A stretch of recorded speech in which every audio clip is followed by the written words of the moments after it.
Hi. All right, let me turn the camera around if I can figure out how to do this. Hi, happy Saturday. I'm here in New York at the shop of Kolstein and Sons. It's a beautiful instrument shop. Look at all these basses. And this is one of the Tina Guo cellos. And I believe, is that one also? Yeah, they're all. Oh, they all are. All of them. Do you want to come over here? Because, Sure. and I just wanted to show you guys the shop a little bit, and then we could walk around with Barry, who's right here. Hi, Barry. Hi. And he can show us like the process of the instruments being made, Sure. where they're made and put together. So will you tell us a little bit about this new pickup that we're adding to the line? Absolutely. This instrument. It matches my nail polish. Yep, Sorry. it matches Okay. mine. This is a pickup that we've designed with Tina, Uh-huh. and under her auspices and testing. It's a pickup that's coming from Denmark. It's a transducer pickup that's non-invasive, that slides into the bridge, so that's not a permanent or fixed pickup on the instrument. So very easy to put on, very easy to take off. Very, very easy. Am I allowed to Yeah, slide it out sure, gently? So I absolutely. just want to show Slides you right out. guys. Or actually, you do it. I don't want Okay. to break it. Okay. Yeah, it just So slides it just right out, slides just right like out. that. Slides right in like that. Yeah. So then you can plug. So if you have just an acoustic cello, you guys, you can actually get it attached to the cello very easily, and then you plug it in with a 1/4-inch cable, just like with my electric cello. You can plug it into a speaker, an amp, pedals, and make all kinds of cool sound effects with it. It's very natural sounding. I think you've had the Yes. opportunity, many times to play with it. Yes. It's as close to the true. Hi. Hi. Very natural sounding. Yes. It's really one of the truest sounding pickups that are available on the market. So it's not an electronic sound. It reproduces the quality of the cello, which is what a good transducer pickup is meant to do. Uh-huh, uh-huh. Wonderful. Well, thank you. So we have these. We just finished doing the meet and greet. Yes. And Which was great. Yes. Thank you guys for coming who came to that. Here's Rambo. Hi, Rambo. Hello. Sandwiches. I had one. Managed to get some all over my face. Vegetables. Cheese. There used to be more, but I ate all of it. And then now, I thought maybe Barry could show us around the shop a little Yeah, bit it'd in be the my back. pleasure. And I thought it was really here. Would you mind actually filming, Sure, dear sure, Rambo, sure. please? Mm. Thank you. Ooh. Oh, Oh no. There we go. Is it Oh. still working? got it. Okay. Okay. All right. So we'll follow Barry around the shop. Well, this is one of our showrooms. Just to give you a little background, the Kolstein shop is almost 75 years in existence. The original shop was located on 55th Street in Manhattan.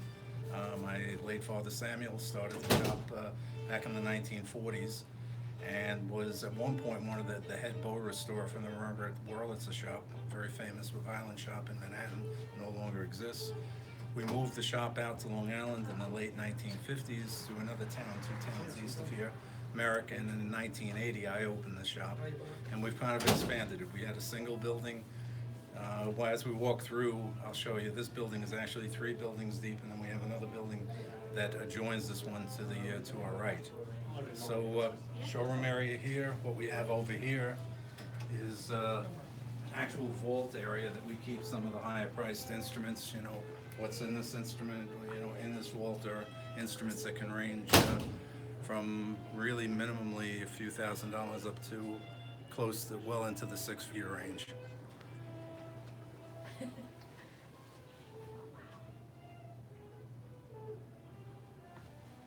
Very cool. And this is our Mason Hamlin piano that we have. It's actually been a family piano. This piano was made in 1901. My grandmother owned it, and my father owned it. Oh wow.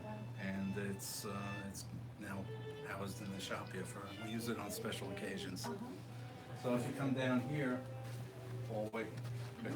Oh, okay. This is kind of the Hall of Fame of some of the top musicians that we've been so blessed to service over the years. And Tina's getting a very guest spot here. Oh yay! Very shortly. I get a spot on the wall. You get a spot on the wall. Okay.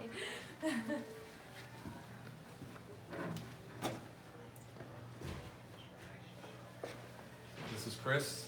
Chris is heads in the bass repair. This is Rigo in the violin department. Hi. How are you? And this is one of the workshop areas we have. Let me take you over here and we'll show you an additional workshop area.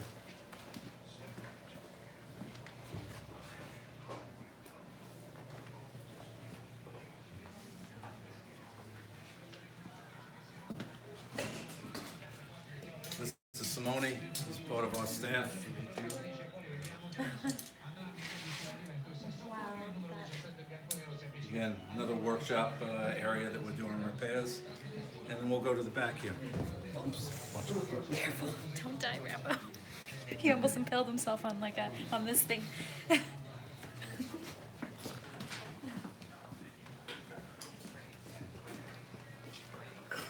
Come on, guys.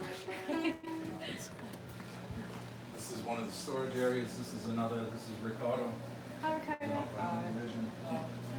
This is the area. Jake is back here.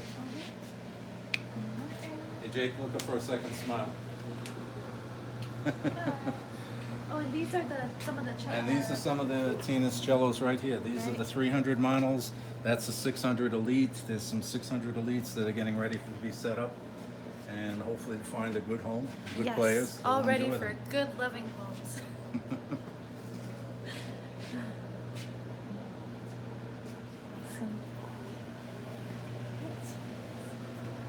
This is our main bow area, and if you see a lot of the pink here, that's all Tina's bows that are, again, waiting for a good home and ready to go.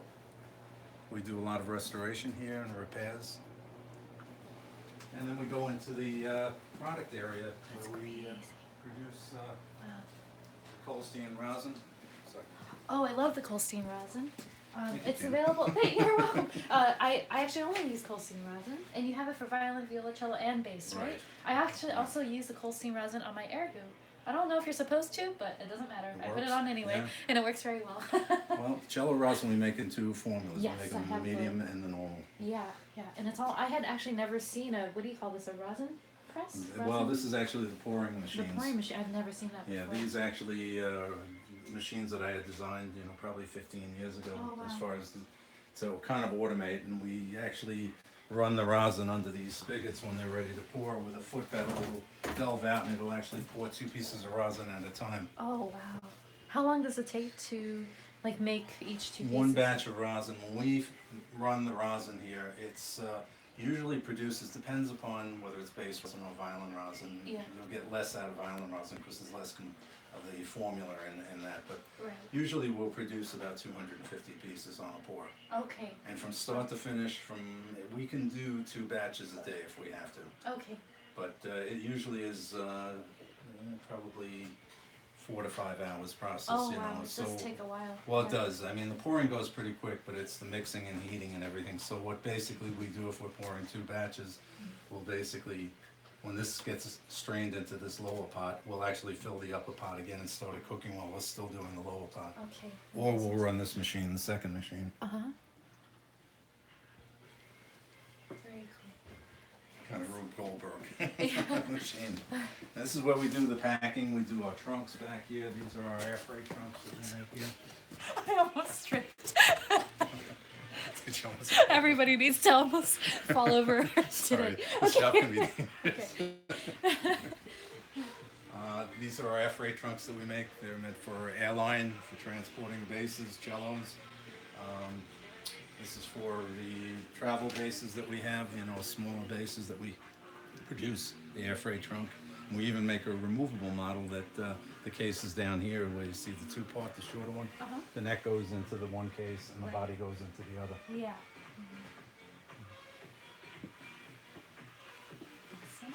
Just watch yourself. Don't go Okay. over. I'll take you to the other building, okay? Okay. So yesterday we came to New York to perform at the Round Glass Music Awards, and that was last night. It was a lot of fun. And then today, which is Saturday, we're here at the shop.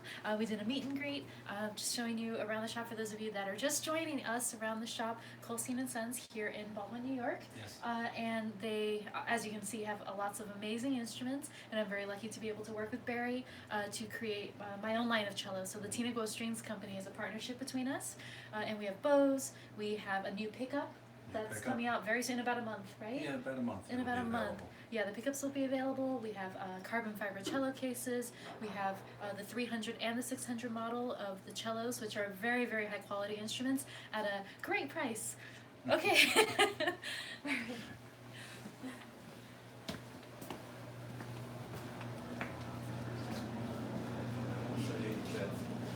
will say that I am very blessed to be working with this young lady. Oh, no. She's wonderful. Oh, any comments?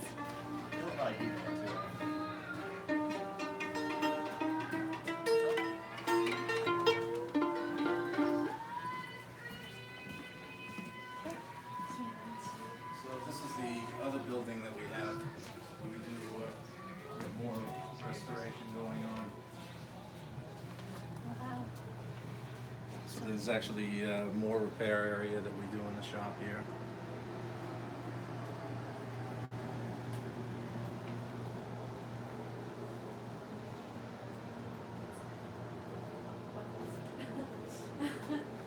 Some of our tools.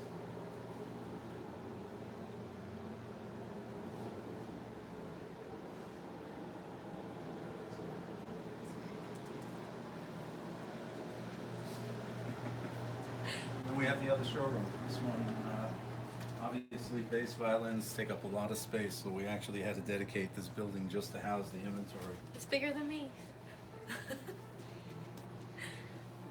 No, Tina, it's never too late to switch. Oh, to never, bass. never too late. Okay. Oh, and then we saw that there's a brother of my my 1880 Gaunt Bernadelle cello here. Yeah, right now. This is The Gustav Bernadelle. Gustav Bernadelle, that's the father.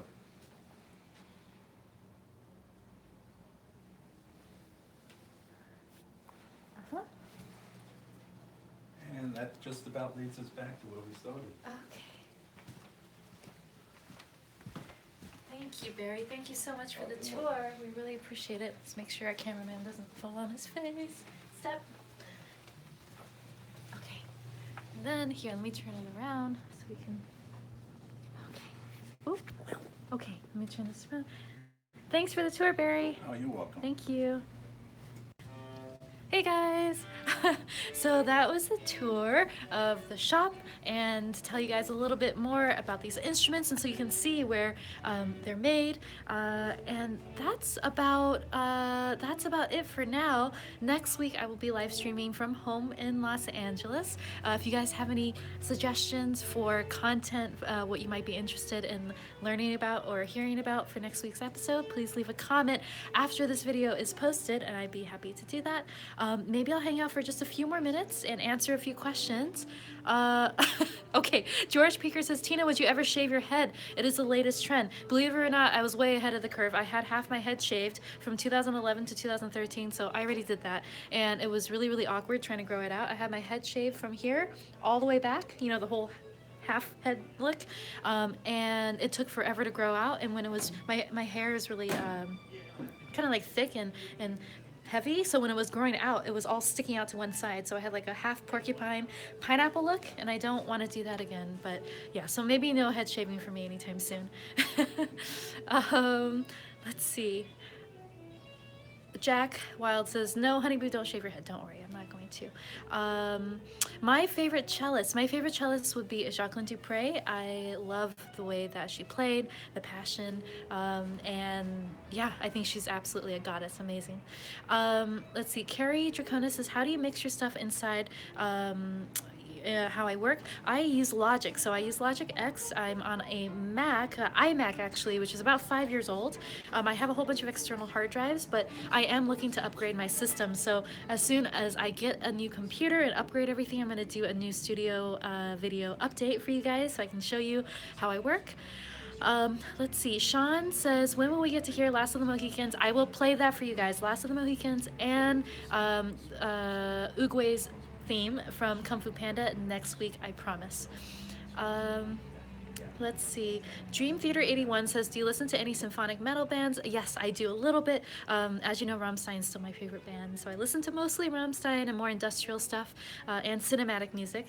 But yes, I do love all kinds of music. Okay. Let's see if we have maybe a couple more questions. Daryl's man says, I wish I lived close to a string shop like that. Believe it or not, there's actually great music shops and instrument shops that specialize in instrument making. Pretty much, I would say, like in most cities, you just have to kind of look for them. But it is like a very beautiful old form of art, you know, of creating instruments. So I highly recommend that everyone, if you can, to support these local shops. LSR says, would you consider making a duet cello organ? That would be amazing. I'm trying to think if I've ever actually played a duet with a organ. I don't think I have. I've done a duet before with accordion player in France one year, which was amazing. But no, not with the organ yet. So here I am in the shop. Hello, hi. Georgina says, when do we get to see the film you're scoring? Unfortunately, not yet. So after it comes out, I will let you guys know about it. We're trying to get it into some festivals, so into the festival circuit, and I will definitely update you on that. Before that can happen, I actually have to finish scoring it. Woo! But I will very soon, next month. Let's see. Oh, thank you guys so much. Steve says, hello, Switzerland. Hi, Switzerland. I am coming to Switzerland. Very excited. Starting out in Zurich for the Art on Ice tour, which starts at the end of this month. I fly out to Switzerland February 24th. We have some rehearsals, I believe, in the arena, and then we start touring first in, is it Holland Stadium? The arena, the ice arena in Zurich. And I will also be attending the Zurich Motor Show. There's some exciting news coming up having to do with Bentley, so I will be there. Hopefully I get to see you guys if you happen to be at the motor show, or if you are in Switzerland or close to Switzerland, maybe you can come out to one of the Art on Ice shows. That would be absolutely wonderful. Yeah, so I hope you guys have a great rest of your weekend. I'm gonna get going, and thank you so much for being here and for checking out the Saturday stream from New York City in the Kolstein and Sons violin shop, but you know, all string instrument shop. And I will talk to you guys soon. Okay, bye.